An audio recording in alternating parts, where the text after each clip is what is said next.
Case study स्वदेशना। मेरे अंदर गुस्सा भरा रहता है। मैं स्टैमर करती हूँ, इसलिए कॉन्फिडेंस भी लो है। एक्सीडेंट से डर, health issues, relationship issues, and I might and up into a divorce, क्योंकि बहुत सह चुकी हूँ मैं। अब हिम्मत नहीं है। मुझे समझना है कि अर्थ में मैं क्या करने आई हूँ, क्या लेसन है मेरा। मैं इसलिए लोगों से बात नहीं करती ज़्यादा, क्योंकि मैं स्टैमर भी करती हूँ और डर भी लगता है बात करने पर। टैलेंट है मेरे अंदर, पर डर है अजीब सा, जो रोक देता है आगे बढ़ने, नहीं देता मुझे। स्वदेशना स्टैमर करती है, इस बात का पता आसानी से नहीं पड़ता। शी वॉज सो पोलाइट कि मुझे महसूस भी नहीं हुआ कि उसके एंगर इश्यूज भी हो सकते हैं। She was a pure soul trying her best to transform her own life. Swadeshna का सेशन ऑनलाइन हुआ। The session. एक हवेली की झलक दिख रही है। मेरा नाम वेदही है और ये हवेली पत्थर की बनी हुई है। बड़े बड़े कमरे हैं, फाउंटेन भी है और कोई यूपी में जगह लग रही है। यहाँ पे मुझे अकेलापन महसूस हो रहा है, ना जाने क्यों। ओके, इस लाइफ में तुम क्यों आई हो, इसका आंसर तुम खुद दे पाओगी। मेरे 10 गिनने पर तुम डायरेक्ट एक खास इवेंट को एक्सपीरियंस करोगी जो तुम्हारा सबकॉन्शियस माइंड तुम्हें इस वक्त दिखाना चाहता है। मैं रो रही हूँ, जंगल में आग लग गई है, सब जानवर मर जाएंगे अंदर, मुझे इस बात का दुख है। मैं आग बुझाने की कोशिश कर रही हूँ, पर आग बहुत फैल चुकी है चारों ओर। ये आग कैसे लगी स्वदेशना? मैं उन लोगों पर चिल्ला रही हूँ। ये गांव के कुछ लोग हैं, आग लगाकर जंगल में बैठे हुए थे। मैंने मना भी किया था इन्हें पहले भी कि जंगल के अंदर आग नहीं लगाओ, सब जल सकता है, पर इन्होंने मेरी कभी नहीं सुनी। आज आग लग गई है और मैं उन्हें भागते हुए देख रही हूँ। मैं बहुत दुखी हूँ अंदर से। नेक्स्ट सीन में स्वदेशना एक न्यू लाइफ देखने लगी। उसने इस लाइफ का सिर्फ और सिर्फ एक स्क्रीनशॉट देखा, जो कहीं ना कहीं उसकी अभी की जिंदगी को भी अफेक्ट कर रही थी। शायद अनजाने डर यहीं से आए थे। खैर, अब जो वो लाइव देख रही थी, वहां उसने बहुत सी चीजें बताना शुरू करी। 20 इयर्स की हूं मैं, मेरी शादी हो गई है। जिससे हुई है वो करंट लाइफ के बॉयफ्रेंड हैं, संगत। हम खुश हैं साथ में। Okay, let's move ahead to the important event of this life. संगत चिल्ला रहे हैं किसी पर। मेरे ब्रदर इन लॉ हैं।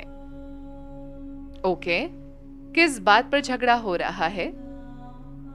मैं नहाने गई थी और मेरे ब्रदर इन लॉ चुपके से मुझे देखने की कोशिश कर रहे थे, जो मेरे हस्बैंड ने देख लिया।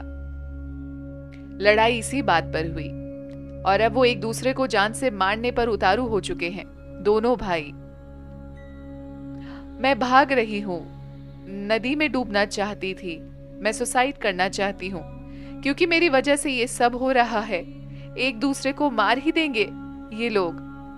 संगत मुझे कंसोल करने के लिए मेरे पीछे भाग रहे हैं। I am crying, I can see everything and I can feel the pen.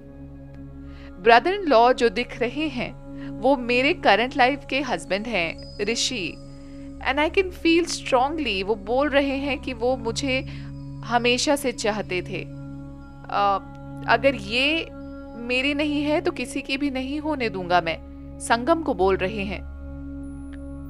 जब हम और आगे बढ़े तो सुदेशना ने बताया कि वो 35 इयर्स की है और विडो हो चुकी है। संगम मर चुके हैं।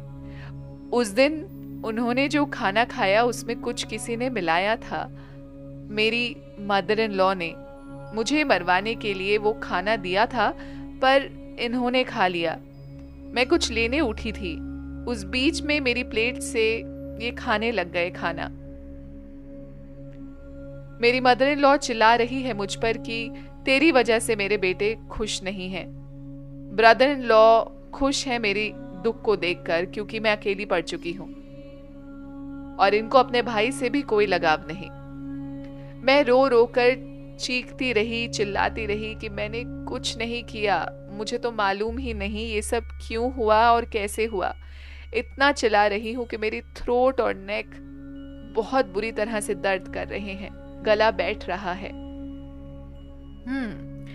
Okay, let's move ahead and see फिर क्या होता है आगे जाकर। मैं एक 45 इयर्स की उदास सी औरत दिख रही हूँ। मेरे अंदर जीने की इच्छा ही नहीं है अब। ब्रदर इन लॉ ने शादी कर ली दूसरी, पर उस औरत को भी छोड़ दिया क्योंकि वो शादी किसी और से नहीं करना चाहता था। मेरी मदर इन लॉ के प्रेशर में उसने शादी की थी। When I took Sudeshna towards the end of her life, she said, मुझे भी मरवाने की कोशिश करी गई। एक आदमी है, उसने जोर से मेरे पेट पर मारा। एब्डोमेन में बहुत ज्यादा दर्द हुआ। मैं बर्तन धो रही थी उस वक्त। फिर वो भाग गया। दर्द इतना बढ़ गया था कि 1-2 दिन मैं करहाती ही रह गई, कुछ खा भी नहीं सकी। धीरे धीरे मेरी जान चली गई। अब मैं मगर आजाद फील करती हूँ, कम से कम फिजिकल पेन से तो मैं फ्री हूँ। फाइनली जब हम स्पिरिचुअल प्लेन में पहुंचे, archangel Michael was there to help her understand her life lessons. मैंने इतना सफर क्यों किया? Swadeshna asked archangel Michael. तुम पेशेंस और टॉलरेशन क्या होता है उसे एक्सपीरियंस करना चाहती थी अर्थ में, पर क्योंकि फ्री विल में कोई इंटरफेयर नहीं करता, इसलिए कुछ चीजें ऐसी होती हैं जो रोकी भी जा सकती हैं, पर वो तुम्हारे हाथ में नहीं थी। जब लोग एक्सट्रीम इमोशंस, गुस्सा, जलन, बदले की भावना अंदर रखते हैं, तब उनका अपने ऊपर से कंट्रोल धीरे धीरे हट जाता है। अपने दिल की बात सुनना बंद कर देते हैं। कितना भी हम शक्तियां किसी को गलत काम करने से रोकने की कोशिश करें, तब भी वो इंसान हमारी आवाज नहीं सुनता, अंतरात्मा की आवाज। पर जो जैसा करता है उसको भरना ही पड़ता है, आज नहीं तो कल। तुम्हारी अभी की जिंदगी का लेसन है स्पिरिचुअली ग्रो करते रहना। घबराओ नहीं, आगे बढ़ते चलो। गुस्सा जो पास्ट में दबा हुआ था वो आज की जिंदगी में बाहर आ रहा है। तुम्हें बस अपने आप को पास से आजाद करना होगा। आगे बढ़ती रहो। तुम प्यार दे सकती हो दुनिया को, देती जाओ। औरों की बातों से इन्फ्लुएंस नहीं होना, सही रास्ते पर चलना है, डेविएट नहीं होना है, सिर्फ अपने पर फोकस रखना है। Slowly and gently we close the session.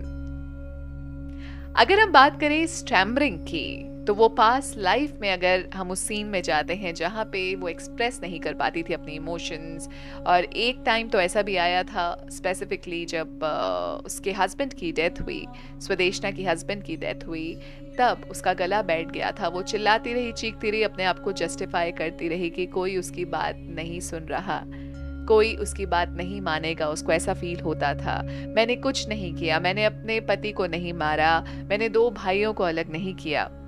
ये सारी चीज़ें वो अपने अंदर रखती चली गई, बोल नहीं पा रही थी, एक्सप्रेस नहीं कर पा रही थी, क्योंकि उसकी बातें कोई एक्सेप्ट नहीं कर रहा था।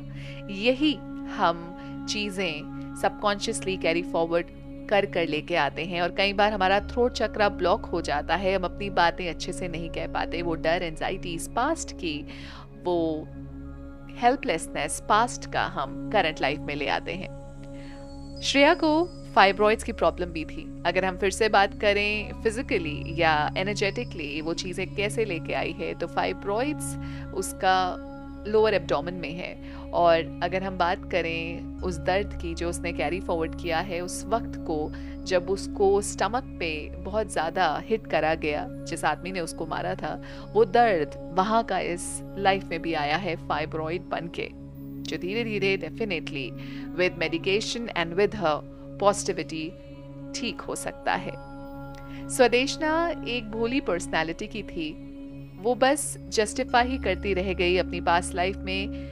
गिल्ट उसके अंदर रहा, अपने अंदर की दोनों भाइयों की उसकी वजह से नहीं बनी। उसने आपको हमेशा दोषी माना, जबकि उसकी कोई गलती नहीं थी। गिल्ट सबसे पहले आपका कॉन्फिडेंस तोड़ देता है, जो आज भी वो स्ट्रगल करती है। लेसन था टॉलरेशन एंड पेशेंस क्या होती है उसको समझना, सीखना, और हो सकता है और भी ऐसी पास्ट लाइफ्स हों जो उसको अफेक्ट कर रही थी, इसलिए उसने ये लेसन चूज किया, टॉलरेशन एंड पेशेंस का। अब बात आती है, हमारा हम पर कंट्रोल है पर हमारा औरों पे कोई कंट्रोल नहीं। हम सब फ्री विल से बंधे हुए हैं और हम अपनी लाइफ या तो कंस्ट्रक्टिवली आगे बढ़ा सकते हैं या उसको तोड़ सकते हैं। पास्ट में जो हुआ उससे हम चीजें सीख सकते हैं और आगे बढ़ सकते हैं, औरों को भी हौसला दे सकते हैं। So guys, I hope you like this video. अगर आपको ये वीडियो अच्छी लगी है तो आप प्लीज कमेंट करके मुझे बता सकते हैं what is that thing which you really like, and आप क्या ऐसी चीज शेयर करना चाहते हैं जो औरों को मोटिवेट कर सके। Also, you can follow me on Instagram. My ID is soul_healer_anjum, and I am also a new author. मेरी book the land of zodiacs अभी रिसेंटली रिलीज हुई है, जो डेडिकेटेड है यंग चिल्ड्रन, बच्चे जो अपनी स्पिरिचुअली ग्रोथ के लिए काम करना चाहते हैं, या फिर उनके पेरेंट्स जो चाहते हैं कि वो अपनी लाइफ में ब्यूटिफुल ट्रेड्स इम्बाइब कर सकें, काइंडनेस, कंपैशन, स्ट्रेंथ, अपने इमोशंस को महसूस कर सके, कैसे उनको डील करना है, and it is all weaved into a beautiful story which will keep them motivated, और उनको स्टोरी के थ्रू सीखने को मिलेगा। You can buy this book. It is available on Amazon.